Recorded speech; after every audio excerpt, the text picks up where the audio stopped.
လောကမှာစီးစိမ်ဥစ္စာတွေကျွယ်ဝပေမဲ့လို့စိတ်ပျော်ရွှင်မှုဆိုတာရချင်မှရပစ္စည်းဥစ္စာတွေပေါများလို့ချမ်းသာကြွယ်ဝပြီးစိတ်ချမ်းသာမှုမရတဲ့ပုဂ္ဂိုလ်တွေလောကမှာအများကြီးပဲချမ်းသာမှုဆိုတာကိုပစ္စည်းဥစ္စာကလည်းပေးနိုင်တာမဟုတ်ဘူးတခြားအရာတွေကလည်းပေးနိုင်တာပေးနိုင်တော့မှတခဏမျှတာလဲချမ်းသာတယ်လို့ထင်ရယုံအပ္ပတမတူတောင်းတဲ့ကာလအတွင်းမှာချမ်းသာမှုကိုပေးတယ်လို့ဆိုရတော့သာဝရချမ်းသာမှုကိုပေးနိုင်တာကတော့တရားအတိတာဖြစ်တယ်ဒါကြောင့်မို့စိတ်ပျော်ရွှင်ဖို့ရအတွက်စိတ်ချမ်းသာဖို့ရအတွက်လောကလူတွေဟာဘယ်လိုပဲဆုဆောင်ဆုတောင်းတရားမသိဘူးဆိုလို့ရှိရင်စိတ်ချမ်းသာမှုရဖို့ရအမှန်တမ်းခဲရတယ်အများအားဖြင့်ဗုဒ္ဓဘာသာဝင်သူတော်စင်တွေဟာဘုရားမြတ်စွာဟောကြားတော်မူခဲ့တဲ့တရားဓမ္မကိုအထိုက်အလျောက်သိရှိကြသည့်အတွက်စိတ်ဆင်းရဲစရာကြုံတဲ့အခါမှာတရားနှလုံးသွင်းခြင်းဖြင့်စိတ်ဆင်းရဲမှုပယ်ဖြောက်နိုင်ကြတာဒါလက်တွေ့ပါပဲအဲ့ဒါလို့ဓမ္မအတိတရားအတိမရှိတဲ့ပုဂ္ဂိုလ်တွေဟာစိတ်ဆင်းရဲလာပြီဆိုလို့ရှိရင်ထွက်ပေါက်ရှာမရအောင်ဖြစ်တတ်တယ်ထွက်ပေါက်ရှာမရတဲ့အခါကျတော့တခြားနည်းတွေနဲ့စိတ်ဖြေပြောင်းမှုကြိုးစားအထောက်ကြအဲ့ဒါလို့ကြိုးစားအထောက်တဲ့အခါမှာပြဿနာတကူပေါ်တကူဆင့်ဆိုတာ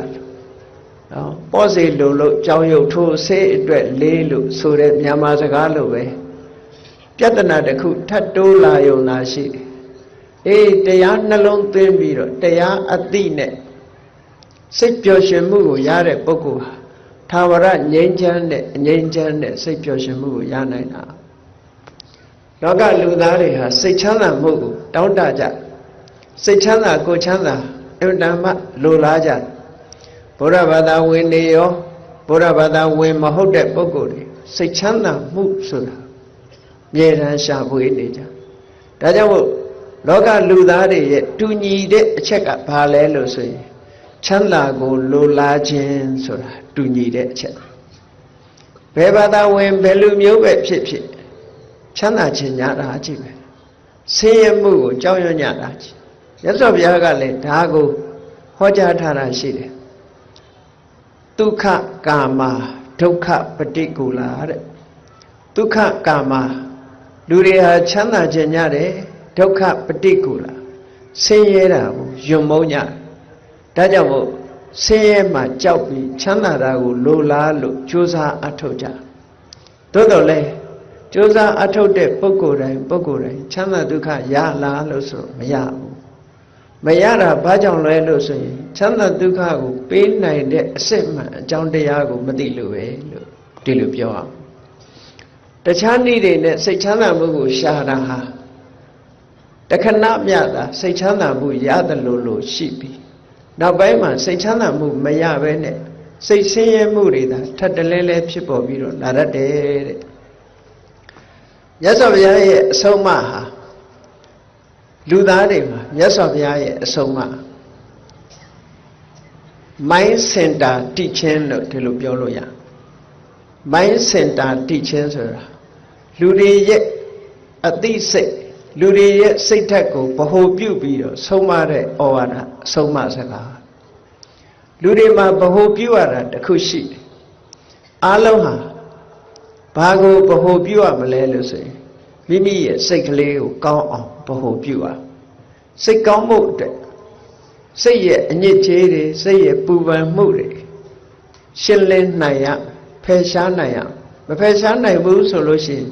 စိတ်ချမ်းသာမှုစိတ်ပျော်ရွှင်မှုဆိုတာဘယ်လိုမှမရနိုင်ဒါကြောင့်မို့တခြားဘာသာတွေနဲ့မတူတာအဲ့ဒါတခြားဘာသာတွေက God Center Religion လို့ခေါ်တယ် God Center Religion ဆိုတာသူတို့ရဲ့ဆုံးမဩဝါဒအဆိုအမိန့်တွေအားလုံးဟာကောင်းကင်ဘုံကထာဝရဘုရားတကုရှင်ကြီးကိုဗဟိုပြုထားတာတကုရှင်ကြီးကဘယ်လိုပြောတယ်တကုရှင်ကြီးကဘယ်လိုဆုံးမတယ်ဘုရားကြိုက်တယ်ဘုရားမကြိုက်ဘူးနဲ့အဲ့ဒီစကားကိုဗဟိုပြုပြီးတော့ဘုရားသခင်ရဲ့အကြိုက်လိုက်နာကျင့်သုံးခြင်းဆိုတာသာဖြစ်တယ်မြတ်စွာဘုရားရဲ့အဆုံးအမကဒီလိုမဟုတ်ဘူးဘုရားရဲ့အဆုံးအမက ကိုယ်စိတ်ကိုဖြူစင်အောင်ထားဖို့အဓိကဖြစ်တယ်လူတိုင်းဟာကိုယ်စိတ်ကိုဖြူစင်အောင်ကြိုးစားစိတ်ရဲ့အညစ်အကြေးတွေကိုဖယ်ရှားဖို့ကြိုးစားနိုင်ရဒါကြောင့်မို့စိတ်ကိုဗဟုပြုပြီးတော့မြတ်စွာဘုရားကဆုံးမဩဝါဒပေးတာဒီဒေသနာတော်တွေဟာအမတန်မှထင်ရှားတယ်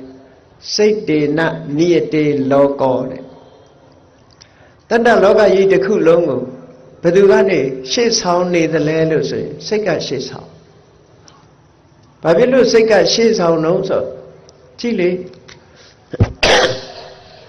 တရားပွဲလုပ်မယ်ဆိုလို့ရှိရင်လေစိတ်ကတရားပွဲလုပ်ရင်ကောင်းမယ်လို့ဆိုတဲ့စိတ်အရင်ပေါ်လာတာထိုပေါ်လာတဲ့စိတ်အားလျော်စွာတရားပွဲကျင့်ပခြင်းကိုလုပ်ရတရားနာတယ်ဆိုတဲ့အချိန်မှလည်းပဲဒီတရားနာသွားရအောင်မယ်ဆိုတဲ့စိတ်ကအရင်ဖြစ်တယ်အဲ့ဒီတရားနာသွားရအောင်မယ်ဆိုတဲ့စိတ်ဖြစ်တဲ့နောက်မှာတကယ်တရားနာခြင်းဆိုတာဖြစ်လာအရာရာဟာစိတ်ကရှေ့သွားနေတယ်ရှေ့ဆောင်နေတယ်ဆိုတာအမှန်တမ်းထင်ရှားတယ်မြတ်စွာဘုရားသခင်ကိုရောမြတ်က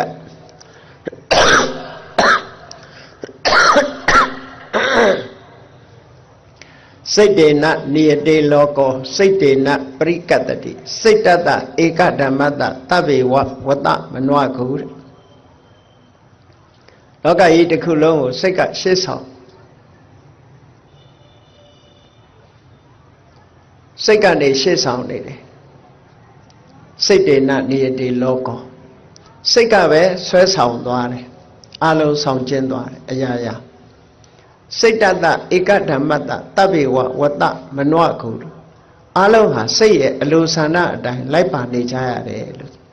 ဒါတလက်တွေ့နဲ့ကြည့်မယ်ဆိုလို့ရှိရင်လည်းအလုံးမှန်ကန်တာပဲဘာလုပ်မယ်ဆိုတဲ့အလုံးမှန်တယ်များဘာပြောမယ်ဆိုတဲ့ပြောတဲ့စကားမှန်တယ်များစိတ်ကရှေ့ဆောင်တယ်ဆိုတာအမှန်တမ်းထင်ရှားမြတ်စွာဘုရားရဲ့ဒေသနာတော်2ရပ်ကိုဆင်ခြင်စဉ်းစားကြည့်မြတ်စွာဘုရားကမနောပုပ္ပင်ကမဓမ္မာတဘာဝတရားတွေကိုဘယ်သူကဥဆောင်နေတယ်လဲဆိုရင်စိတ်ကဥဆောင်ဟုတ်တယ်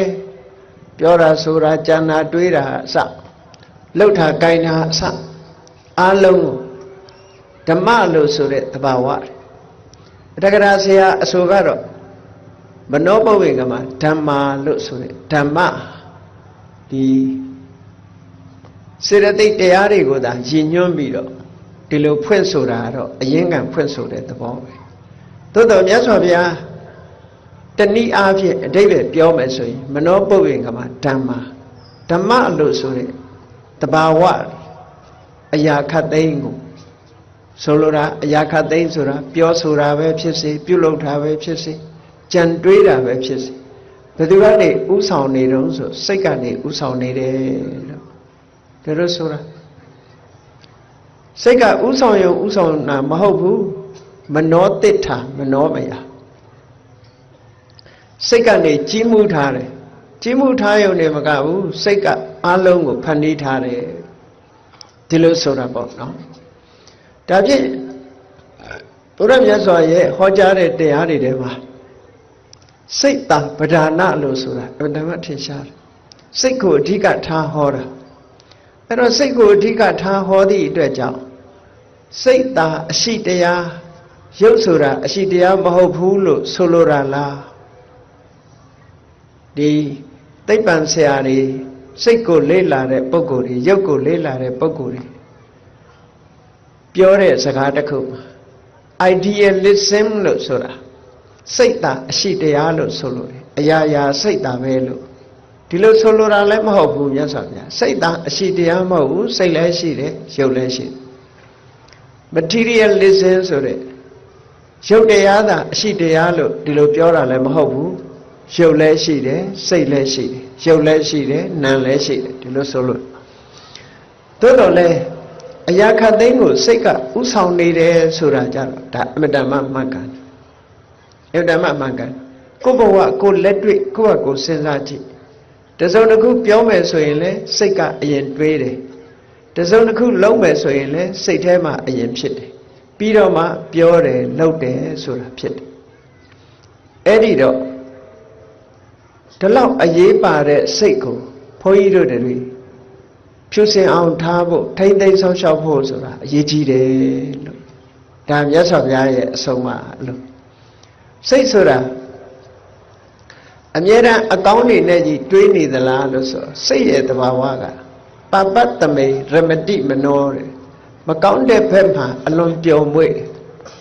ဘာဖြစ်လို့ပျော်မွေ့တုံးဆိုစိတ်ကခေါင်ရိုးကျိုးနေတာနော်ကာမဂုဏ်အာယုန်ဒီပေါ်မှာဆိုရင်လွယ်လင့်တကူဖြစ်တယ်ဆိုပါစို့ပွဲကြည့်သွားဖို့နဲ့တရားနာဖို့ဆိုရင်ပွဲကြည့်သွားဖို့ကအလေးပါတယ်ဒါအများစုကိုပြောတာနော်အများစုကိုပြောစိတ်ဟာတခြင်းနာထောင်ဖို့နဲ့တရားနာဖို့ဆိုလို့ရှိရင်တခြင်းနာထောင်ဖို့ကရာခိုင်နှုန်းများနေမှာပဲအမြဲတမ်းလူဦးရေတွေနဲ့တွက်ကြည့်လိုက်ဘာဖြစ်လို့လဲဆိုစိတ်ဟာအပျော်ပါးဘက်ကိုအမြဲတမ်းကိုင်းညွတ်နေတယ်ဒါကိုဆိုလိုတာမြတ်စွာဘုရားကပပတ်တမေရမတိမနောစိတ်ဆိုတာမကောင်းတဲ့ဘက်မှာပျော်မွေ့နေတယ်ပျော်မွေ့တယ်ဆိုတဲ့ကစိတ်ဟာလောဘနဲ့တွဲနေတယ်ဒေါသနဲ့တွဲနေတယ်မောဟနဲ့တွဲနေတယ်မာနတွေအိတ်သားတွေမစ္စရိယတွေနဲ့တွဲဖက်နေရ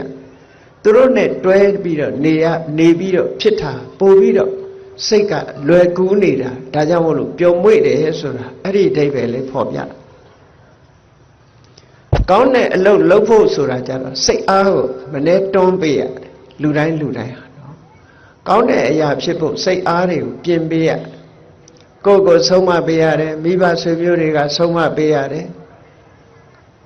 အဲ့ဒါလို့ဆုံးမတိုက်တွန်းနိုင်မှ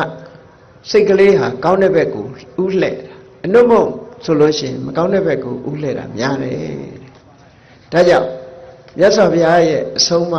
စိတ်ကိုပြုပြင်ထိန်သိမ်းဖို့လိုအပ်တယ်ဆိုတာအမှန်တမ်းထင်ရှားတယ်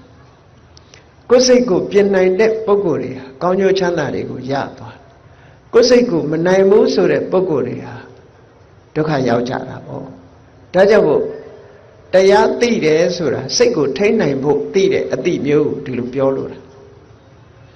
မြတ်စွာဘုရားကစိတ်ဟာမကောင်းတဲ့စိတ်နဲ့ကောင်းတဲ့စိတ်ဒီနှစ်ခုခွဲခြားလိုက်မကောင်းတဲ့စိတ်ဆိုတာလောဘနဲ့တွဲနေတဲ့စိတ်ဒေါသနဲ့တွဲနေတဲ့စိတ်မောဟနဲ့တွဲတဲ့စိတ်မာနတွေအိတ်သားတွေမစ္စရိယတွေနဲ့တွဲတဲ့စိတ်ဒါမကောင်းတဲ့စိတ်ဒီလိုဆိုလို့ကောင်းတဲ့စိတ်ဆိုတာတရာနဲ့တွဲတဲ့စိတ်တတိနဲ့တွဲတဲ့စိတ်ဝီရိယနဲ့ပညာနဲ့ကောင်းမြတ်တဲ့တဘာဝတရားတွေနဲ့အလောဘနဲ့တွဲတယ်အဒေါသနဲ့တွဲတယ်အမောဟနဲ့တွဲတယ်မေတ္တာနဲ့တွဲတယ်မုရိတာကရုဏာနဲ့တွဲတယ်မုရိတာနဲ့တွဲတယ်အဲ့ဒါလို့ကောင်းတဲ့သဘာဝတရားတွေနဲ့တွဲဖက်လာတဲ့စိတ်ဟာကောင်းတဲ့စိတ်လို့ဒီလိုပြောတာဒါဖြင့်ဒီစိတ်နှစ်ခုဟာမကောင်းတဲ့လောဘဒေါသမောဟတွေနဲ့တွဲဖက်လာတဲ့စိတ်ဟာအဲ့ဒီစိတ်ကိုမထိမ့်သိမ့်ဘူးဒီစိတ်နဲ့စကားပြောမယ်ဒီစိတ်နဲ့ကြံတွေးမယ်ဒီစိတ်နဲ့စကားပြောမယ်ဒီစိတ်နဲ့အလုပ်လုပ်မယ်ဆိုရင်ဘာဖြစ်လာနိုင်တော့ဆိုမြတ်စွာဘုရားမနတာစေပဒုဋ္ဌေနဘာတတိဝါကရောတိဝါမကောင်းတဲ့အကုသိုလ်တရားတွေနဲ့တွဲဖက်ထားတဲ့စိတ်ပျက်စီးနေတဲ့စိတ်နဲ့စကားပြောမယ်အလုပ်လုပ်မယ်ဆိုရင်တဲ့ဘာဖြစ်လဲအဲ့ဒီပြောဆိုခြင်းပြုလုပ်ခြင်းကြောင့်တတောနံဒုက္ခမနွေတိဆင်းရဲဒုက္ခတွေပြဿနာတွေနောက်ကတတိကြီးပါလာတယ်ဒါဟုတ်မဟုတ်စဉ်းစားကြည့်လေလောဘနဲ့တွဲဖက်လာတဲ့စိတ်ကြောင့်မို့လောဘကိုအကြောင်းပြုပြီးတော့သူတစ်ပါးပစ္စည်းဥစ္စာကိုခိုးယူမိမယ်ဆိုလို့ရှိရင်ဟောပြဿနာဒီဘဝတည်းပဲပြဿနာဖြစ်တယ်အကယ်၍ဒီဘဝပြဿနာမဖြစ်ရင်ဒီအကုသိုလ်ကလိုက်ပြီးတော့ဒုက္ခပေးထို့တူပဲဒေါသနဲ့တွဲဖက်လာတယ်ဆိုလို့ရှိရင်ဒီဒေါသကိုမဖယ်ပဲနဲ့ဒီဒေါသနဲ့တွေးမယ်လုပ်မယ်ဆိုလို့ရှိရင်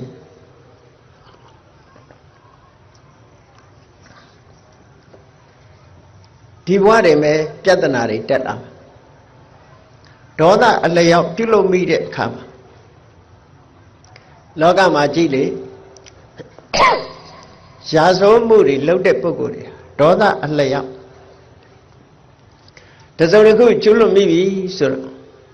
လောကမှာရှိတဲ့လူသတ်မှုတွေနော်ရိုက်နှက်မှုတွေ ဒါတွေဟာဘာကြောင့်ဖြစ်နေတုံးဆိုဒေါသကြောင့်ဖြစ်တာဒေါသနဲ့တွဲနေတဲ့စိတ်ကြောင့်ဖြစ်တာဒီလိုဆိုလိုတာပေါ့တူတူဆဲဆိုမှုတွေဂုံတိုင်မှုတွေဒါမျိုးတွေလည်းဖြစ်လာလောကမှာရာဇဝမှုတွေဆိုတာဟာလောဘနဲ့တွဲတဲ့စိတ်ကြောင့်ဖြစ်တယ်ဒေါသနဲ့တွဲတဲ့စိတ်ကြောင့်ဖြစ်တယ်ဒီလောဘဒေါသစတဲ့အကုသိုလ်တွေဟာအဗ္ဗဒမဒီလူလောကကြီးကိုဒုက္ခပေးတယ်လို့ဒီလိုပြောတာဘာဖြစ်လို့တော့ဆိုတော့ဒေါသကိုအခြေခံပြီးတော့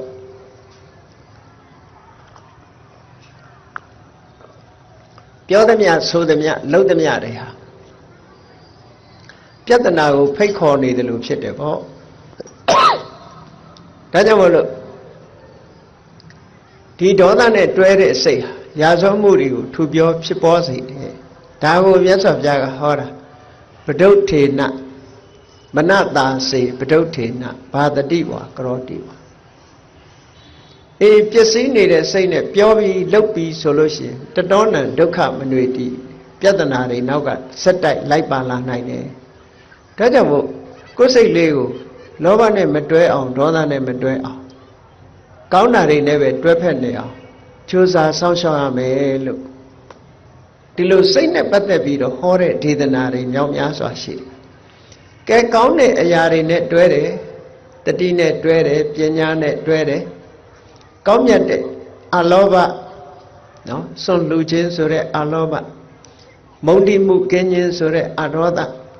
အရာရာမှာပညာနဲ့ဆင်ញင်ခြင်းလို့ဆိုတဲ့အမောဟဒီသဘာဝတရားတွေနဲ့တွဲဖက်လာတဲ့စိတ်တရားနဲ့တွဲဖက်လာတဲ့စိတ်ကြတော့ဘာဖြစ်လဲမနတာစီပတန်လေနဘာတတိဝါကရောတိဝါကောင်းတဲ့သဘာဝတရားတွေနဲ့ပြောဆိုပြီးပြုလုပ်ပြီးဆိုရင်တတောနံဒုက္ခမနွေတိအဲ့ဒါလို့ပြောဆိုပြုလုပ်တဲ့ပုဂ္ဂိုလ်နောက်ဟာချမ်းသာဒုက္ခတွေပေါ်ပေါက်လာတယ်ဆိုလိုတာကကောင်းတဲ့စိတ်နဲ့ပြောတယ်ကောင်းတဲ့စိတ်နဲ့လုပ်တယ်ဆိုတဲ့နောက်မှာဘာပြဿနာမှမဖြစ်တဲ့အပြင်ကောင်းကျိုးချမ်းသာတွေကိုဖြစ်ပေါ်စေတယ်လို့ဒီလိုမြတ်စွာဘုရားဟောတာဒါကြောင့်မလို့ကိုယ်စိတ်ဟာအမှန်မှအရေးကြီးတယ်စိတ်ကိုစင်ကြယ်တန်ရှင်းအောင်လေ့ကျင့်ရမယ်လို့ဒါဗုဒ္ဓရဲ့အဆုံးအမမြန်မာလူမျိုးတွေလည်းဗုဒ္ဓရဲ့အဆုံးအမကိုရထားတော့ပြောကြတယ်လေဒီစိတ်နဲ့ပတ်သက်ပြီးတော့เนาะကိုယ်စိတ်ကိုနိုင်မယ်စိတ်ကောင်းနှလုံးကောင်းထားမယ်ဆိုလို့ရှိရင်ကောင်းတဲ့အရာတွေအလုံးဖြစ်ပေါ်နိုင်တယ်စိတ်တပဒါနဒီလိုဆိုကြတာဒါဖြင့်ကောင်းပြီစိတ်ဓာတ်ပျော်ရွှင်မှုအတွက်တရားအသိနဲ့ဘယ်လိုလုပ်ရမလဲဘာဖြစ်လို့စိတ်ပျော်ရွှင်မှုကိုလူတွေဟာမရကြဘူးလူချင်ရတဲ့နဲ့စိတ်ချမ်းသာမှုကိုဘာကြောင့်မရတယ်လဲဆိုတရားမသိလို့မရတာဒါဖြင့်တရားသိအောင်ဘယ်လိုလုပ်ရမလဲစိတ်ပျော်ရွှင်ချမ်းမြေ့မှုတွေဆုံးရှုံးနေတာကဘာကြောင့်ဆုံးရှုံးတာတော့လို့အရေးကြီးတဲ့အကြောင်းတရားကိုလက်ရှာဖွေဖို့လိုတယ်ပေါ့ကောင်းပြီတောကလောကလူတွေမှာလူတိုင်းဟာ worry ဆိုတဲ့တောကဆိုတာရှိတယ်တချို့ကတော့တို့မှာအစစရာအဆင်ပြေတယ်တောကဆိုတာမရှိဘူးဘာမှပူစရာမရှိဘူးလို့ပြောကြတယ်သို့တော့ပူစရာမရှိဘူးဆိုတာအခိုက်အတန့်မျှတာဖြစ်တယ်တနေ့တစ်ချိန်ကျတော့ပူစရာဆိုတာပေါ်လာတာပဲเนาะပူစရာကဘယ်ကလာတာတော့ပူရာကဘယ်ကလာတာပူရာကိုစိတ်ပူပန်တာကိုတောကလို့ခေါ်တယ်အဲ့ဒီတောကရဲ့သဘာဝဘယ်သူနဲ့တွဲတာတော့ဆိုဒေါသနဲ့တွဲလာတာစိတ်ထဲမှာအလိုမကျဖြစ်ပြီးတော့ခံစားရတဲ့ခံစားမှုမျိုး worry လို့ခေါ်တယ်စိတ်ပူပန်မှုတွေတနည်းအားဖြင့်တော့ stress ပေါ့စိတ်ဖိစီးမှုတွေ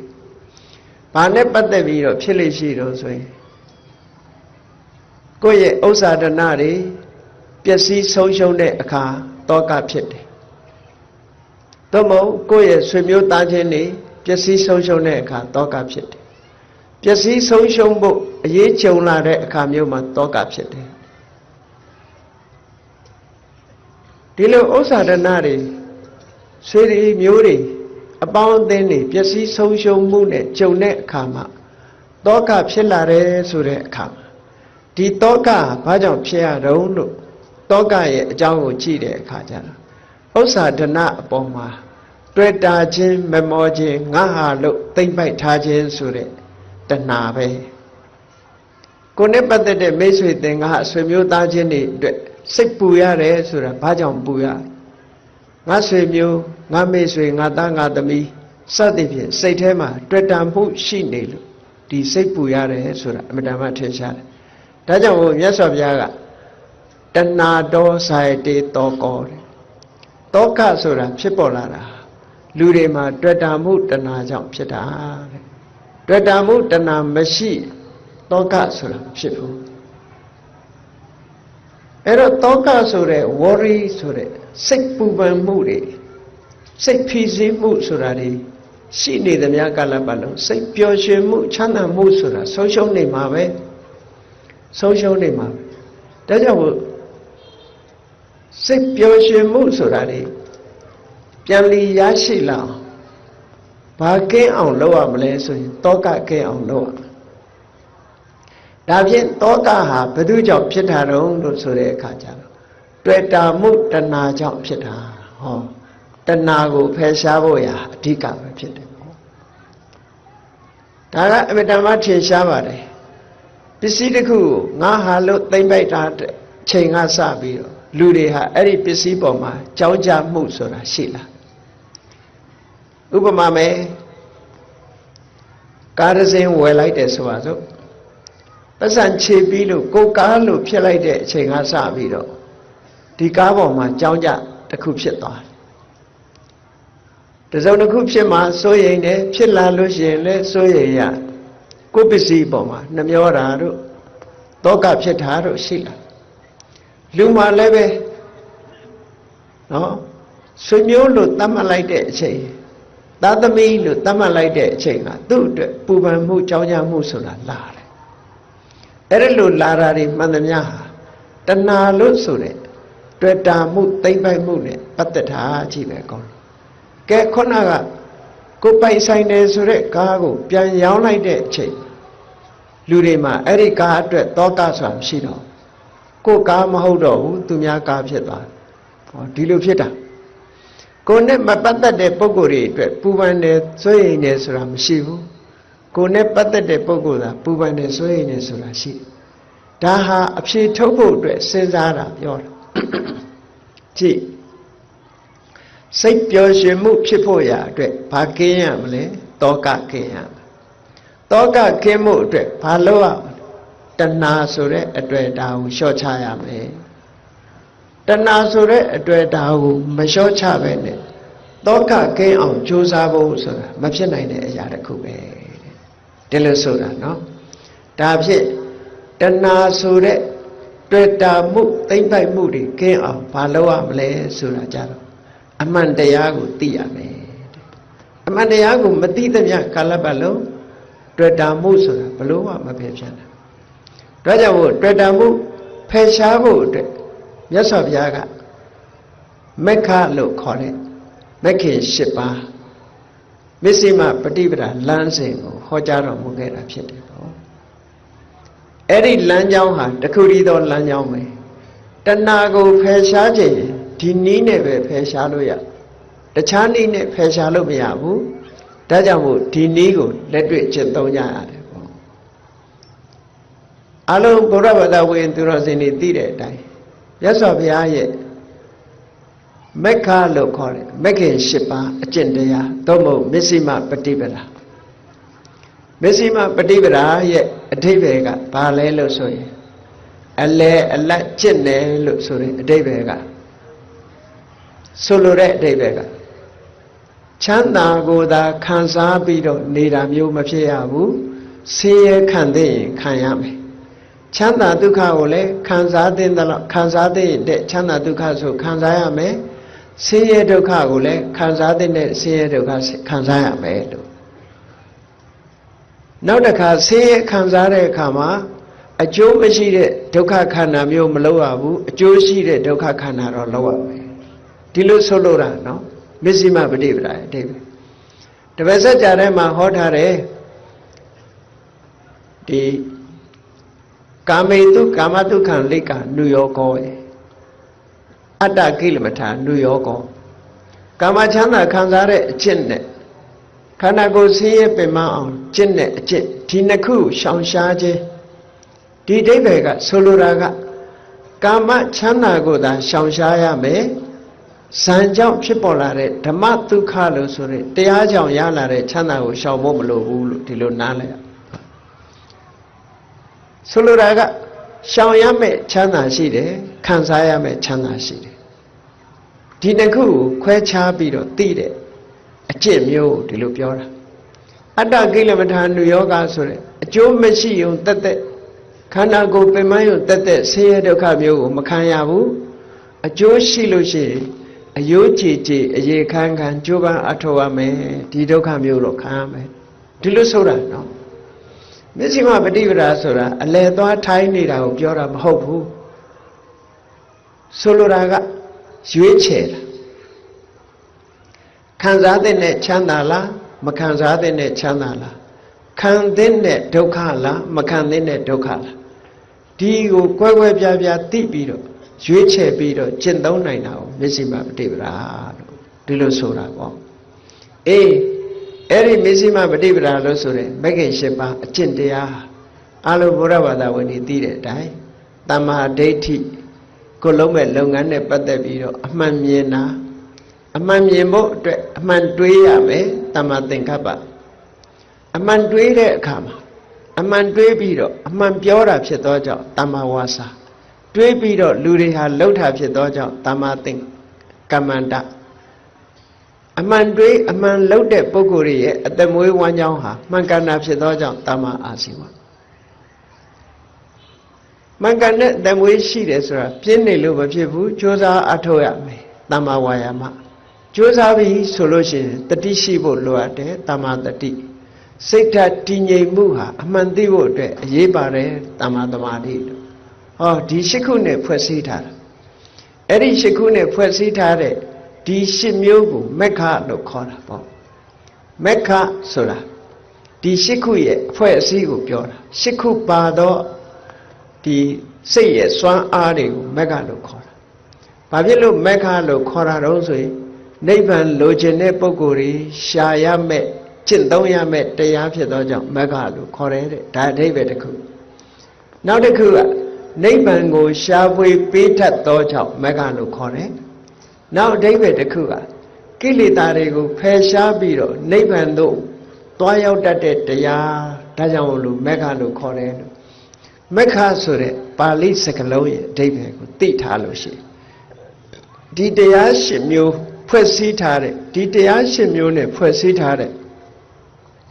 မစ္စည်းမပฏิပဒါအကျင့်ဟာဘလောက်အရေးပါတယ်ဆိုတာမတ္တမထင်ရှားတယ်ပေါ့ကောင်းပြီအဲ့ဒီမစ္စည်းမပฏิပဒါကိုအကျဉ်းချုပ်မဂ္ဂင်၈ပါးကိုအကျဉ်းချုပ်လိုက်တဲ့အခါကျတော့ဘာတွေ့တော့ဆိုသီလရယ်တမာဓိရယ်ပညာရယ်၃ခုပဲတမ္မာဝါစာတမ္မာကမ္မန္တတမ္မာအာဇီဝဆိုတာသီလတမ္မာဝါယာမတမ္မာတတိတမ္မာသမာဓိဆိုတာသမာဓိ၃ခုတမ္မာဒိဋ္ဌိနဲ့တမ္မာသင်္ကပ္ပကပညာလို့အကျဉ်းချုပ်လိုက်တဲ့အခါကျတော့သီလသမာဓိပညာကျင့်စဉ်တစ်ခုကိုဖော်ထုတ်ပြီဒါဖြင့်မဂ္ဂင်၈ပါးမှာကျင့်တဲ့အခါမှာသီလကစပြီးတော့ကျင့်တာဖြစ်ရတဲ့နဲ့ဘာဖြစ်လို့တမ္မာဒိဋ္ဌိတို့တမ္မာသင်္ကပ္ပတို့ကိုရှေ့ကထားရတယ်လဲလို့ဆိုတော့မကျင့်ခင်လည်းအမှန်မြင်ဖို့လိုတယ်ကျင့်နေတုန်းလည်းအမှန်မြင်ဖို့လိုတယ်ကျင့်ပြီးတဲ့နောက်မှလည်းအမှန်မြင်ဖို့လိုတယ်အမှန်မြင်ခြင်းဟာအရေးကြီးဆုံးအသိဉာဏ်မပါလို့ရှိရင်ဘုရားရဲ့ကျင့်စဉ်ဟာကျင့်လို့မရဘူးဒါကြောင့်မို့အသိဉာဏ်ဟာအရေးကြီးဆုံးဖြစ်သောကြောင့်တမ္မာဒိဋ္ဌိကိုရှေ့ဆုံးထားပေးတာမမှန်ကန်ကန်မြင်ဖို့ကသီလဆောက်တိန်လည်းပဲမှန်ကန်တဲ့အမြင်နဲ့မှန်ကန်တဲ့အတွေးရှိဖို့လိုတယ်တမာတိကျင့်စဉ်ကိုကျင့်ရင်လည်းမှန်ကန်တဲ့အမြင်နဲ့မှန်ကန်တဲ့အတွေးရှိဖို့လိုတယ်ဒါကြောင့်တမာဒိဋ္ဌိနဲ့တမာသင်္ကပ္ပကိုရှေ့ရထားဆိုတာတကယ်တော့ချစ်မိဆိုတဲ့အခါမှာသီလကစလူတွေဆိုလို့ရှိရင်၅ပါးသီလပေါ့ ယဟန်တန်ဃာတွေဆိုလို့ရှိရင်မြတ်စွာဘုရားပြညတ်ထားတဲ့သိက္ခာပုဒ်တွေကအစသီလကြီး၄ပါးပြည့်ပြည့်စုံစုံဒီလိုကျင့်ကြံကြုတ်ကိုအထောက်ဒါကြောင့်မို့မဂ္ဂင်၈ပါးကိုကျင့်တော်ပြီဆိုလို့ရှိရင်သီလရင်ဆောက်တည်ကြတရားထုတ်တော့မယ်ဆိုရင်လည်းသီလကိုဆောက်တည်ကြသီလဝိတ္တုဋ္ဌိသီလဆောက်တည်လိုက်တယ်ဆိုတာတမန်အားဖြင့်ကြည့်မယ်ဆိုလို့ရှိရင်တော့ဘာမှမဟုတ်ဘူးလို့ထင်ကောင်းထင်လိုက်သီလဆောက်တည်လိုက်လို့ရှိရင်ဒီသီလဟာသီလကိုဖျက်ဆီးတတ်တဲ့ဒုတ်သီလယဆိုတဲ့အကုသိုလ်တရားတွေကိုဟောဒီသီလကဖျက်ဆီးပြစ်ထားတယ်သီလကိုချိုးပေါက်စေတတ်တဲ့လောဘတွေဒေါသတွေမောဟတွေကိုဟောဒီကိုချင်းသီလကပြန်တားထားတယ်ပေါ့ဒါကြောင့်မို့လို့ဒုတ်သီလယဝိဋ္ဌန္တနာရတ္တသီလရဲ့ကိစ္စတစ်ခုကဘာလို့ဆိုရင်သီလကိုကျိုးပေါက်စေတတ်တဲ့လောဘဒေါသမောဟစားတဲ့အကုသိုလ်တွေကိုဖယ်ရှားခြင်းပဲတဲ့ဒီလိုဆိုလို့အဲ့ဒီကလေးကသီလဆောက်တည်လိုက်ကြတဲ့ကအကုသိုလ်တွေတချို့နှိမ်ထားလိုက်တာပေါ့နှိမ်ထားပြီးသားဖြစ်သွားဒါကြောင့်သီလဝိတ္တုဋ္ဌိဖြစ်အောင်အရင်ကြိုးစားအထောက်ကြသီလဝိတ္တုဋ္ဌိဖြစ်သီလကဘလောက်အရေးပါတယ်လဲမဂ္ဂင်၈ပါးမှာသမ္မာဝါစာသမ္မာကမ္မန္တသမ္မာအာဇီဝသီလအဲ့ဒီသီလဘာကြောင့်အရေးပါတော့လို့ဆိုတော့တမာတိဖြစ်ဖို့နဲ့ပညာဖြစ်ဖို့အတွက်သီလမပါလို့မဖြစ်ဘူးတဲ့ဘယ်လိုအကြောင်းကျိုးဆက်သွယ်တော့ဆိုပရိစ္ဆေသမုပ္ပါလို့ပဲသူကတစ်ခုနဲ့တစ်ခုဆက်ဆက်နေတာနော်သီလရှိပြီဆိုလို့ရှိရင်သီလရှိသူနဲ့မရှိသူသီလမရှိဘူးဆိုရင်ဘာဖြစ်လဲသီလမရှိဘူးဆိုရင်ကိုချင်းသီလမပြည့်စုံတဲ့ပုဂ္ဂိုလ်ဟာကိုယ့်ရဲ့အကျင့်ကိုပြန်ပြီးတော့အောင်းမေးလိုက်တဲ့အချိန်မှာစိတ်ထဲမှာမကြည်ဘူးမဟုတ်တာတွေလှုပ်ထားတယ်ဆိုတဲ့ပုဂ္ဂိုလ်ကစိတ်မကြည်ဘူးနော်ဘယ်လောက်ထိအောင်စိတ်မကြည်တော့ဆိုလို့ရှိရင်မထူးပါဘူးဆိုတဲ့အနေအထားမျိုးတော့ရောက်တယ်နော်တစ်သက်လုံးအကုသိုလ်တွေလှုပ်သွားတဲ့အဖိုးကြီးတယောက်ပြောတာလို့ပဲနော်သူသိလို့ရှိရင်တော့တူးမြုပ်မနေနဲ့မှောက်တာထားလိုက်သူကသူမြေကြီးတဲ့ရဲဝင်သွားမယ်ဆိုတာလို့ကိုယ့်အနေထားကိုကိုသိနေတယ်အဲ့ဒါစိတ်ကိုယ်စိတ်ကိုမကောင်းတာကိုသိပြီးတော့စိတ်ကြည်နူးမှုမရလို့ပြောတဲ့စကားမျိုးဒီလိုဆိုလိုတာအဲ့တော့သီလမရှိတဲ့ပုဂ္ဂိုလ်ဟာစိတ်ကြည်နူးမှုကိုမရစိတ်ကြည်နူးမှုမရှိရင်ဝမ်းသာမှုဆိုတာမလာဘူးဝမ်းသာမှုမလာလို့ရှိရင်နှစ်ချိုက်မှုဆိုတဲ့ပီတိမလာဘူးနှစ်ချိုက်မှုပီတိမလာဘူးဆိုရင်စိတ်ငြိမ်းချမ်းမှုကိုယ်စိတ်ငြိမ်းချမ်းမှုဆိုတဲ့ပတ္တတိမလာဘူးကိုယ်စိတ်ငြိမ်းချမ်းမှုပတ္တတိမှမဖြစ်ဘူးဆိုလို့ရှိရင်ဒုက္ခဆိုတဲ့ကိုချမ်းသာမှုစိတ်ချမ်းသာမှုမလာဘူးတဲ့ကိုချမ်းသာမှုစိတ်ချမ်းသာမှုမှမရတဲ့ပုဂ္ဂိုလ်တယောက်ရဲ့စိတ်ဟာဘယ်တော့မှတမာတိမရနိုင်ဘူးတဲ့တမာတိမရဘူးဆိုတဲ့ပုဂ္ဂိုလ်ဟာယထာဘူတညာနာတနာအမှန်မြင်မှုဆိုတာဝေရောဟောသီလမရှိဘူးဆိုရင်အဲ့ဒါလိုအဓိပ္ပာယ်ရောက်တယ်ဒါကြောင့်ဟိုသီလဘလောက်အရေးပါတယ်ဆိုတာကြည့်ဒါဖြင့်သီလရှိပြီဆိုရင်နားလည်ရမှာသီလရှိတဲ့ပုဂ္ဂိုလ်ဟာကိုယ်သီလကိုပြန်ဆင်ញင်လိုက်တာနဲ့တပြိုင်နက်စိတ်ထဲမှာကြည်နူးလာတယ်ကြည်နူးလာတော့ဘာဖြစ်လဲဝမ်းသာတယ်ဝမ်းသာတော့ပီတိဖြစ်တယ်ပီတိဖြစ်တော့ပတ္တတိဆိုတဲ့ငြိမ်းချမ်းမှုတွေဖြစ်တယ်ပတ္တတိဆိုတဲ့ငြိမ်းချမ်းမှုတွေဖြစ်တဲ့အခါကျတော့ဒုက္ခလို့ဆိုရင်ကိုချမ်းသာမှုစိတ်ချမ်းသာမှုတွေဖြစ်တယ်ကိုချမ်းသာမှုစိတ်ချမ်းသာမှုဖြစ်လာတဲ့အခါမှာတမာတိဆိုတဲ့စိတ်တည်ငြိမ်မှုရလာတယ်ဆိုလိုတာကသီလကတမာတိကိုအထောက်အကူပြုတယ်တမာတိကပညာကိုအထောက်အကူပြုတယ်မဂ္ဂင်၈ပါးမှာဒီလိုဆက်ဆက်ပြီးတော့နေတာအဲ့ဒီဆက်ဆက်နေတဲ့သဘောကိုသိပြီဆိုလို့ရှိရင်သီလဟာဘလောက်အရေးပါတယ်ဆိုဒါကြောင့်မို့မြတ်စွာဘုရားကမဂ္ဂင်၈ပါးထဲမှာသီလထည့်ပြီးတော့ဖွဲ့စည်းထားတာအေးသီလဝိတ္တုဋ္ဌိဖြစ်လာပြီဆိုရင်တမာတိဖြစ်ဖို့ရလွယ်လာတမာတိကိုဘာခေါ်တော့ဆိုစိတ်တဝိတ္တုဋ္ဌိလို့ခေါ်တယ်စိတ်ရဲ့စင်ကြယ်မှုလို့ဒီလိုသုံးတာနော်အဲ့ဒီနေရာမှာဒီတမာတိလို့ဆိုတဲ့စိတ်တဝိတ္တုဋ္ဌိစိတ်စင်ကြယ်မှုစိတ်စင်ကြယ်မှုဖြစ်အောင် ဘာတွေလောက်ရတော့ဆိုတမာရီကိုထူထောင်ရဒါကတဏှာကိုတွေ့တာမှုတွေကိုဖယ်ရှားခြင်းပြီဆိုလို့ရှိရင်သီလကစလာပြီးတော့စိတ်တည်ငြိမ်မှုဆိုတဲ့တမာရီကိုထူထောင်ပြီးတဲ့အခါကျတော့မှပညာဆိုတဲ့အမှန်တရားကိုသိရှိနားလည်လာတဲ့အခါမှာဟောဒီတွေ့တာမှုကိုဖယ်နိုင်တာတဲ့အနုမို့ဆိုမဖယ်နိုင်ဘူး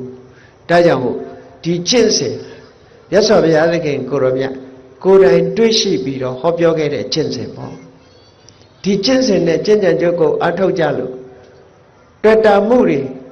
လုံးဝမဖယ်နိုင်တော့မှတွေ့တာမှုတွေလျော့ပါသွားလို့ရှိရင်တောကတွေလည်းလျော့ပါသွားတယ်ဆိုတာအမြဲတမ်းထင်ရှားတယ်ပေါ့အေးဒါကြောင့်မို့မြတ်စွာဘုရားကသီလဝိတ္တုသီလစင်ကြယ်မှုဖြင့်တမာတိကိုအထောက်အကူပြုအောင်ကြိုးစားအထောက်ကြတဲ့တခါစိတ်တဝိတ္တုဆိုတဲ့တမာတိကိုထူထောင်တမာတိထူထောင်တဲ့အခါမှာနည်းနှမျိုးရှိတယ်ပေါ့ဝိပဿနာတက်သွားလို့ရှိရင်ခဏိကတမာတိစွမ်းအားနဲ့သွားကြတယ်ခဏိကတမာတိဆိုဒီမှာဖြစ်တဲ့အခိုက်ကလေးတွေကိုသိတယ်ပြက်တဲ့အခိုက်ကလေးတွေကိုသိတယ်ထိုသိမှုဟာဒလဇတ်သိလာပြီဖြစ်တိုင်းပြက်တိုင်းသိလာပြီဆိုရင်ဒါခဏိကတမာတိဟာအစပထမတော့စွမ်းအားမရှိပေမဲ့လို့နောက်ဆုံးမှာဒလဇတ်သိလာပြီဆိုလို့ရှိရင် तू ကလည်းစွမ်းအားပြည့်လာအဲ့ဒါကြောင့်မို့ဝိပဿနာကျင့်စဉ်ကိုတိုက်ရိုက်သွားတဲ့ပုဂ္ဂိုလ်ဝိပဿနာယာနိကလို့ခေါ်တယ်ဝိပဿနာကိုတိုက်ရိုက်ကျင့်တဲ့ပုဂ္ဂိုလ်အဲ့ဒါလို့မဟုတ်ဘဲနဲ့သမထကိုရှေးဥစွာထူထောင်ပြီးမှဝိပဿနာကူးတဲ့ပုဂ္ဂိုလ်ကြတော့သမထယာနိကလို့သမထယာနိကနဲ့ဝိပဿနာယာနိကလို့ဒီလိုတဏှာကိုဖယ်ရှားဖို့ရာအတွက်ကျင့်စဉ်ကြီးနှမျိုးထင်ထင်ရှားရှားပြသထားတာရှိတယ်အဲ့တော့တဏှာကိုဖယ်ရှားဖို့အတွက်ကျင့်တဲ့အခါမှာရှေးဥစွာတမာရီကိုထူထောင်ပြီးတော့ဝိပဿနာကိုသွားတဲ့နည်းတမာရီကိုတိတ္တမထူထောင်မဲနဲ့ဝိပဿနာသွားရင်းပဲတမာရီကိုထူထောင်သွားတဲ့နည်းလို့အဲ့ဒီနည်းနှလုံးနဲ့ကျင့်သုံးလိုက်လို့တမာရီရလာပြီဆိုရင်စိတ်တဝိတ္တုစိတ်ကလေးမှာစင်ကြယ်လာဘယ်ဟာတွေကစင်ကြယ်တာတုံးဆိုတမာတိရလာပြီဆိုတဲ့အခါမှာကာမဂုဏ်အာယုန်တွေပေါ်မှာခံစားခြင်းနဲ့စိတ်တွေပျောက်သွားတယ်ကာမိစ္ဆန္ဒនិဝရဏကင်းသွားတယ်လို့ဒီလိုပြောတာနော်ဖြာပါရလို့ဆိုတဲ့စိတ်အလိုမကျမှုတွေလည်းကင်းသွားတယ်ဖြာပါရဆိုတဲ့စိတ်အလိုမကျမှုကလည်းစိတ်ရဲ့အညစ်အကြေးတစ်ခုပဲတမာတိကိုထူထောင်လိုက်လို့ရှိရင်ကာမိစ္ဆန္ဒကိုလည်းဖယ်ရှားနိုင်တယ်ဗျာပါဒကိုလည်းဖယ်ရှားနိုင်တယ်ကောင်းတဲ့လုပ်ငန်းပေါ်မှာစိတ်မဝင်စားဘူးစိတ်ဆုတ်နစ်တယ်ဆိုတဲ့ဌိနမိဋ္ဌာကိုလည်းဖယ်ရှားနိုင်တယ်စိတ်အလေအလွတ်နေစိတ်တွေကိုစူးစီးလို့မရဘဲနဲ့စိတ်တွေလေလွတ်နေတယ်ဆိုတဲ့ဥဒ္ဒစ္စကိုလည်းဖယ်ရှားပြစ်နိုင်တယ်တခါစိတ်ပူပန်နေတဲ့ကုက္ကုစဆိုတာကိုလည်းဖယ်ရှားပြစ်နိုင်တယ်စိတ်ထဲမှာတန်တရားမကင်းမှုဆိုတဲ့ဝိသိကိစ္စကိုလည်းဟောဒီတမာရီတရားကဖယ်ရှားပြစ်နိုင်တယ်အခုလို့တမာရီစွမ်းအားနဲ့និဝရဏလို့ခေါ်တဲ့စိတ်ကိုဆုပ်ပိတ်ထားပြီးတော့စိတ်ရဲ့အညစ်အကြေးတွေကိုတွန်းလှန်ဖယ်ရှားထားနိုင်ပြီဆိုရင်စိတ်ကလေးဟာစင်ကြယ်လာတယ်ဒါကြောင့်မို့စိတ်တဝိတ္တုလို့ခေါ်တာအဲ့ဒါလို့စိတ်ကလေးစင်ကြယ်လာပြီးတော့တမာတိရှိလာပြီဆိုတဲ့အခါကျတော့မှပညာဆိုတာထူထောင်လို့စင်ပြေလာတမာတိရလာရင်မြတ်စွာဘုရားကဟောတယ်လေတမာဒိဘိက္ခဝေဘာဝေထစိတ်သားရန်တို့တမာတိကုတ္တနံဖြစ်အောင်လုပ်ကြတိုးပွားလောင်လုပ်ကြတမာဟိတောယထာဘုဒ္ဓံဇာနာတိပတ္တိတဲ့တမာတိရနေတဲ့ပုဂ္ဂိုလ်တယောက်ဟာအမှန်အကန်မြင်နိုင်တယ်သိနိုင်တယ်လို့ဒီလိုဟောတာဒါကြောင့်မို့လို့တမာတိဟာပညာကိုလမ်းဖွင့်ပေးတာဖြစ်တယ်ပေါ့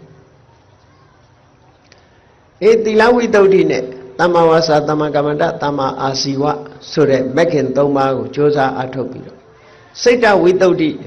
သမ္မာဝါယာမသမ္မာတတိသမ္မာသမာဓိဆိုတဲ့ကျင့်စဉ်တစ်ခုကျင့်အဲ့ဒီကနေပြီးတော့ ပညာဆိုတဲ့စခန်းကိုတက်ပြီလို့ဆိုတဲ့အခါကျတော့ဝိပဿနာကျင့်စဉ်တစ်ခုကျင့်ညာတယ်အဲ့တော့ဝိပဿနာကျင့်စဉ်တစ်ခုကျင့်ပြီဆိုရင်ဘယ်ကစရလဲလို့ဆိုနာမရူပပြိစေတာညာကစဒါအခုပြောနေတာတရားသိရင်စိတ်ပျော်ရွှင်ဆိုအခုလို့သိတဲ့အခါမှာစိတ်ပျော်ရွှင်မှုတွေဒါအစစ်မြင့်ဆုံးကိုပြောတာနော်ဒီကြားထဲမှာတာမန်တွေးတောယုံနဲ့လည်းပဲစိတ်ပျော်ရွှင်မှုတွေကိုရနိုင်စိတ်ညစ်တာတွေပင်ပန်းဆင်းရဲတာတွေစိတ်ရဲ့ဖိစီးမှုတွေထပ်ပေါက်တွေလည်းရနိုင်ဆိုပါစို့အတွေးတွေထဲမှာလောကမှာလူတွေဟာတောကတွေဒါဖြစ်လာတဲ့အခါကျတော့ပစ္စည်းအတွက်တောကဖြစ်လို့ရှိရင်ပစ္စည်းသင်္ခါရလူသင်္ခါရဒီနေ့ကျတော့ဒီပစ္စည်းအတွက်ပူပန်နေလို့မဖြစ်ဘူးငါတောင်မှပဲဒီနေ့ကျသေရအောင်ပါပဲဒီပစ္စည်းကဆုံးရှုံးတာဘာအရေးလဲအားလုံးဟာဒီနေ့ကျတော့စွန့်သွားရတာပဲဆိုတဲ့ဒီတရားအတွေးလေးဒီပင်တောကကိုလျှော့နိုင်တာစိတ်ပျော်ရွှင်မှုကိုပေးနိုင်ဘုရားဘာသာဝင်မဟုတ်တဲ့ပုဂ္ဂိုလ်တွေဘုရားဟောတဲ့တရားမကြားဘူးတဲ့ပုဂ္ဂိုလ်တွေကဒီအတွေးလေးကိုမတွေးနိုင်ဘူးနော်ဒါဘုရားတရားကြားထားလို့တွေးနိုင်တဲ့အတွေးတစ်ခုပဲတမာအားဖြင့်မတွေးနိုင်တော့စိတ်ထွက်ပေါက်မရကြဘူးစိတ်ထွက်ပေါက်မရလို့ဒီစိတ်အကျဉ်းချဖြစ်ပြီးတော့ဒုက္ခရောက်သွားတဲ့ပုဂ္ဂိုလ်တွေအများကြီးရှိတာပေါ့နော်စိတ်ရဲ့ဖြစ်စည်းမှုဆိုတာကို stress လို့ခေါ်တယ်ဒီ stress လို့ခေါ်တဲ့စိတ်ဖြစ်စည်းမှုကိုရှော့ချတဲ့နည်းစနစ်တွေဟာဘာတွေလဲလို့မေးလို့ရှိရင်ဝိပဿနာကျင့်စဉ်ပဲဖြစ်တယ်ပေါ့အဲ့တော့ဝိပဿနာကျင့်စဉ်ကျင့်ပြီဆိုလို့ရှိရင်ဘာတွေနဲ့ကျင့်ရမှာတော့လို့မေးရင်သမ္မာဝါယာမသမ္မာတတိသမ္မာသမာဓိသမ္မာဒိဋ္ဌိသမ္မာသင်္ကပ္ပဟောဒီကာရပကမက္ခေ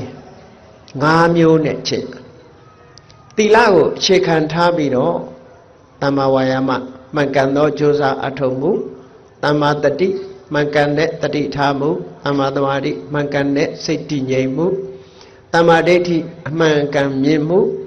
သမ္မာသင်္ကပ္ပအမှန်ကန်တွေးတောဆင်ခြင်မှုလို့ဆိုတယ်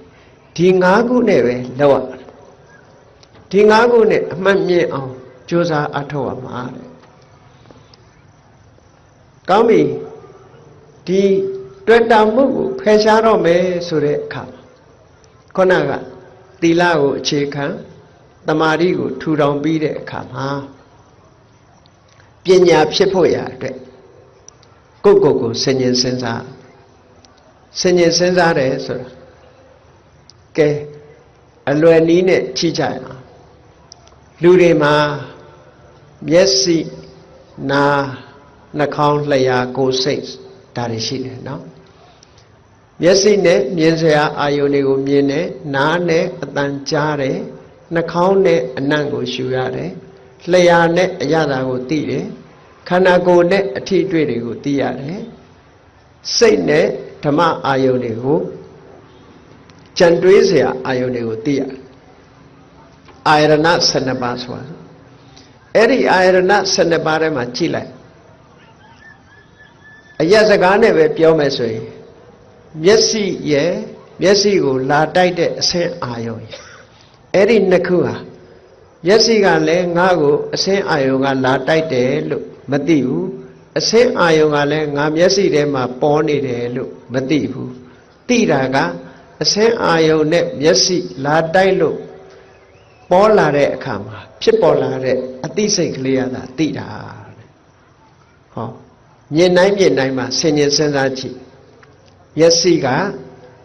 အာယုံကိုမသိတတ်သည့်အတွက်ကြောင့်ရုပ်တရားမျက်စိထဲမှာပေါ်လာတဲ့အဆင်းအာယုံကလည်းပဲအာယုံကိုမသိတတ်သည့်အတွက်ကြောင့်ရုပ်တရားအာယုံကိုမသိတတ်တာကိုရုပ်လို့ခေါ်တယ်မျက်စိနဲ့အဆင်းဒီနှစ်ခုပေါင်းစပ်တဲ့အခါမှာ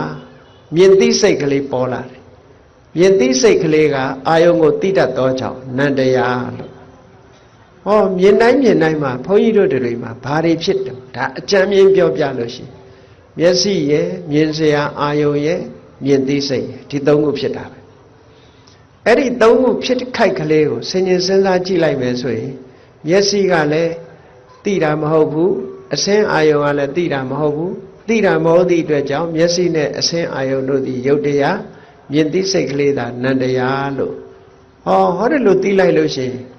နာမရူပပြိစေတာယုတ်နဲ့နံကွဲသွားတယ်လို့ဒီလိုပြောတာကွဲကြာသိသွားအဲ့ဒီယုတ်နံဆိုတဲ့ထဲမှာငါဆိုတာလည်းမပါရဘူးငါဟာဆိုတာလည်းမဟုတ်တော့ထို့တူပဲနားနဲ့အတန်ကြားသိတဲ့စိတ်နားကလည်းသိတဲ့သဘောမရှိဘူးအတန်ကလည်းသိတဲ့သဘောမရှိဘူးဒါကြောင့်မို့နားကလည်းယုတ်တရားအတန်ကလည်းယုတ်တရားကြားသိစိတ်ကလေးကသာနန္တရားလို့ယုတ်နဲ့နံဒီလိုခွဲခြားပြီးတော့နှာခေါင်းကအနံ့ရတဲ့အခါမှာလည်းပဲနှာခေါင်းရဲ့အနံ့ရဲ့ကယုတ်တရားအနံ့ကိုသိတဲ့နံသိစိတ်ကမှနန္တရားလို့ဒီလိုဆိုတာထမင်းစားတဲ့အခါမှာလဲစဉ်းစားပြီးတော့ကြည့်ကိုယ်မှာလျှာရှိတယ်ရှာရဲ့စားတဲ့အစာအာဟာရအရသာရဲ့ထမင်းကလည်းရုပ်အတိမရှိသည့်အတွက်ကြောင့်ရုပ်တရားရှာကလည်းရုပ်တရားတော့ရှာကလည်းရုပ်တရားအရသာကလည်းရုပ်တရားအရသာကိုသိတဲ့စိတ်ကသာနန္တရားလို့ထမင်းစားရင်လည်းဆင်ញင်လိုက်မယ်ဆိုရင်ရုပ်နဲ့နံဒီလိုကွဲသွားထိုင်းနေရင်လည်းခန္ဓာကိုယ်ကနေပြီးတော့ကျမ်းပေါ်ထိုင်းနေလို့ကျမ်းပေါ်ထိနေတယ်ကလထိုင်ပေါ်ထိုင်းနေလို့ကလထိုင်နဲ့ထိနေတယ်ဆိုတဲ့နေရာမှာကြည့်ခန္ဓာကိုယ်ရဲ့ထိเสียအာယုံရဲ့နှစ်ခုပေါင်းတာ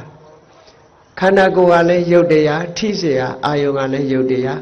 ထိမှန်သိနေတာလေးကထိသိစိတ်လေးကသာနန္တရားလို့ဒီလိုဆင်ခြင်လိုက်ရင်ဒါယုတ်နဲ့နံနဲ့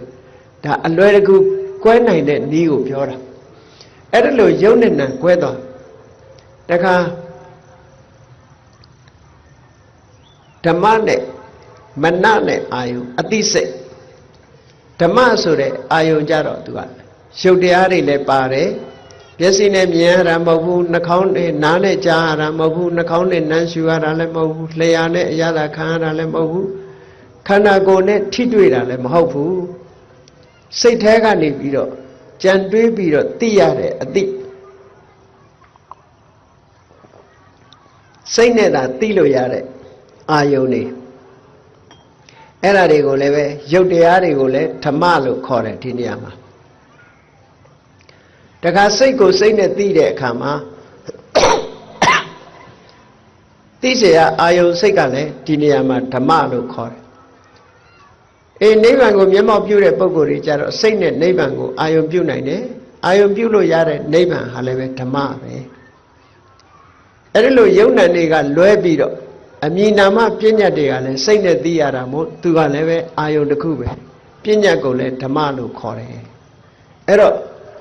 မနနဲ့ဓမ္မလို့ဆိုတဲ့နေရာမှာဓမ္မဟာရုပ်လည်းပါတယ်နာမ်လည်းပါတယ်ပညာလည်းပါတယ်နိဗ္ဗာန်လည်းပါတယ်လို့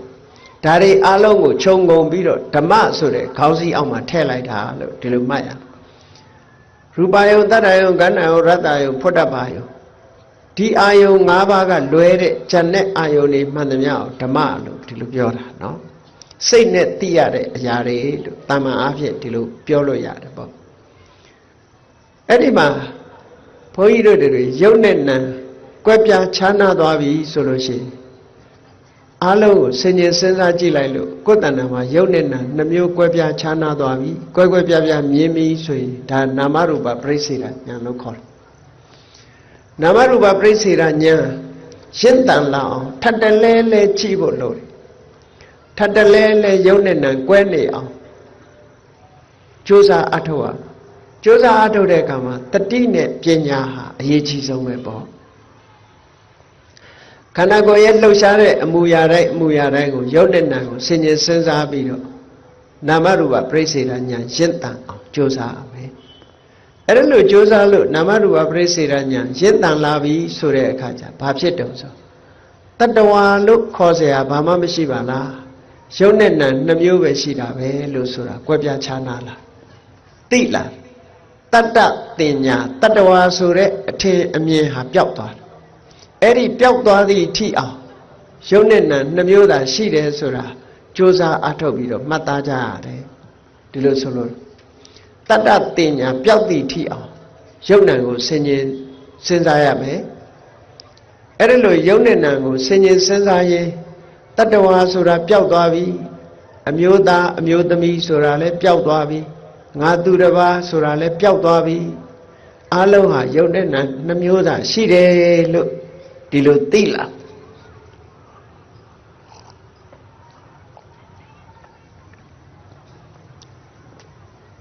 အဲ့လိုသိလာတာနဲ့တပြိုင်နက်တတ္တတင်ညာပျောက်သွားတာနဲ့တပြိုင်နက်ယုတ်နဲ့နံနှမျိုးပဲဆိုတာကိုသိလာငါဆိုတာလည်းရှာမတွေ့တော့ဘူးငါဟာဆိုတာလည်းရှာမတွေ့တော့ဘူးယုတ်နံတက်တက်မြတာလို့ဒီလိုမြင်လာပြီဆိုလို့ရှိရင်ဒါနာမရူပပရိစ္ဆေဒဉာဏ်လို့ခေါ်တယ်အဲ့ဒီနာမရူပပရိစ္ဆေဒဉာဏ်လောက်ရောက်သွားရင်ပဲလူတွေရဲ့ဒီစိတ်ဖိစီးမှုဟာအတော်အသင့်တက်တာသွားပြီတောကတွေကိုတော်သင့်ထိန်းနိုင်သွားပြီယုတ်နံလို့ဆင်ញင်စဉ်းစားနိုင်တာနဲ့တပြိုင်နက်ငါဆိုတာမရှိဘူးငါဥစ္စာဆိုတာမရှိဘူးယုတ်နဲ့လည်းနှမျိုးသာရှိတယ်လို့ဒီအတိလေးဝင်လာတာနဲ့တပြိုင်နက်တောကဆိုတာတဏှာဆိုတဲ့တွေ့တာမှုကရောကျသွားပြီးတော့တဏှာဆိုတဲ့တွေ့တာမှုရောကျသွားတာနဲ့တပြိုင်နက်တောကဆိုတာရောနေသွားတာပဲဆိုလိုတာကတောကကိုပယ်ခြင်းရင်တွေ့တာမှုကိုဖယ်ဖို့ပဲလို့တွေ့တာမှုကိုဖယ်ခြင်းလို့ရှိရင်အတိညာနဲ့မှဖယ်လို့ရတယ်တဲ့ဒါပြောတာနော်ပညာနဲ့မှတွေ့တာမှုဆိုတာဖယ်လို့ရပညာမပါလို့ရှိရင်ဖယ်လို့မရဘူးသီလနဲ့ဖယ်လို့မရဘူးတမာတိနဲ့ဖယ်လို့မရဘူးပညာနဲ့မှဖယ်လို့ရလို့အခုလိုနာမရူပပရိစ္ဆေဒဉာဏ်ရလာပြီဆိုတာနဲ့ဒိဋ္ဌိဝိတ္တုဒ္ဓိမှန်ကန်တဲ့အမြင်တစ်ခုစင်ကြယ်တဲ့အမြင်တစ်ခုကိုရလာပြီလို့ဒီလိုပြောတာပေါ့အဲ့ဒီလိုစင်ကြယ်တဲ့မြင်တစ်ခုရလာခြင်းဒီပဲလေအခြေခံအားဖြင့်တရားသိလာတရားသိလာလို့ရှိရင်တောကဆိုတာနဲလာတွေ့တာမှုတွေယော့လာသည့်အတွက်ကြောင့်တရားသိလင်စိတ်ပျော်ရွှင်ဆိုတာအဲ့ဒီအချိန်မှာအတော်အသင့်ပျော်ရွှင်ချမ်းမြေ့မှုရရှိလာနိုင်တယ်ကဲအဲ့ဒီကနေတဆင့်တက်ပြီးတော့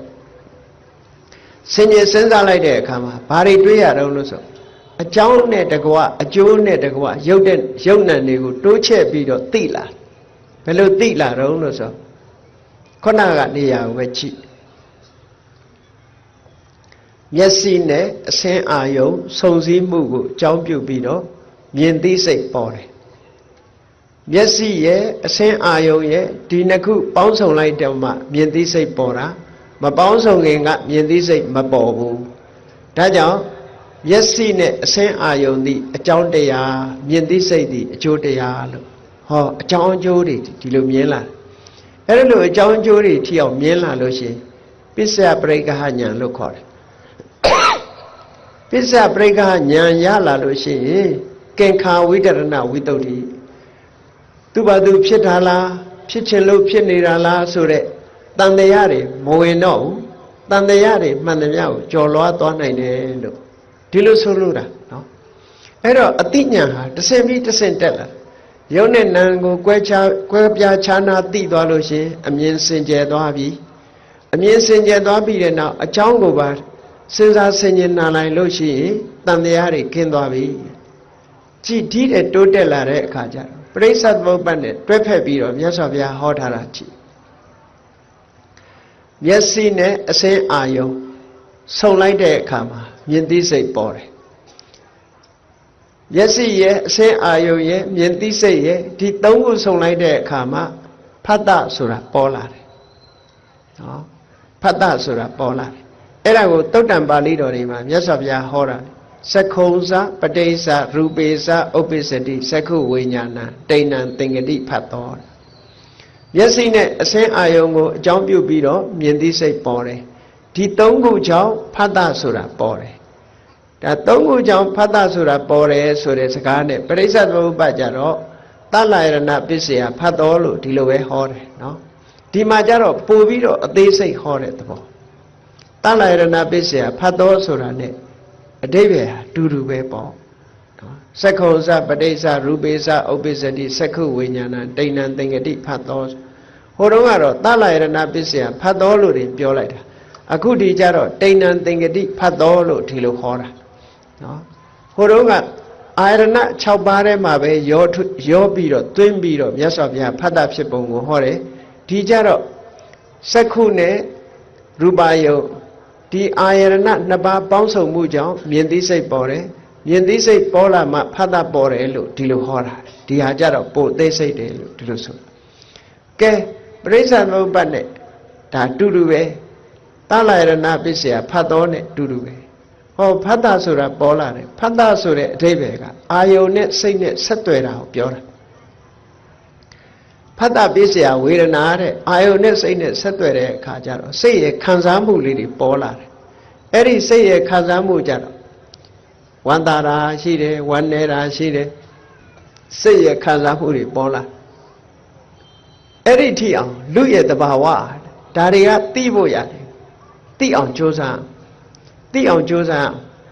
အဲ့ဒီနေရာမှာမသိလိုက်ဘူးဆိုရင်ဘာဖြစ်တုံးဆိုဝေဒနာပစ္စယတဏှာဆိုပြီးတော့လာပြန်တာအဲ့ဒါကြတော့တတိနဲ့ပညာကင်းမဲ့သွားလို့ရှိရင်တဏှာဆိုတာလာပြီးတဲ့အခါမှာနောက်ကတောကဆိုတာဝင်တော့တာပဲတဲ့အေးဒါကြောင့်မို့လို့သလယရဏပစ္စယဖတ်တော်ဖတ်တာပစ္စယဝေဒနာလို့ဆိုတဲ့နေရာမှာဒီသဘာဝတရားတွေကိုရှုနိုင်မှတ်နိုင်ပွားနိုင်ပြီနာမရူပပရိစ္ဆေဒဉာဏ်နဲ့ပစ္စယပရိက္ခဉာဏ်နဲ့ဆုံးသတ်နိုင်ပြီဆိုတဲ့အခါကျတော့ဝေဒနာပစ္စယတဏှာဆိုတာမလာတော့ဘူးတဏှာကိုဖမ်းချုပ်ထားနိုင်တဏှာဖြစ်ဖို့အတွက်မဖြစ်အောင်အကြောင်းတရားတွေကိုဖယ်ရှင်းထားနိုင်ပြီ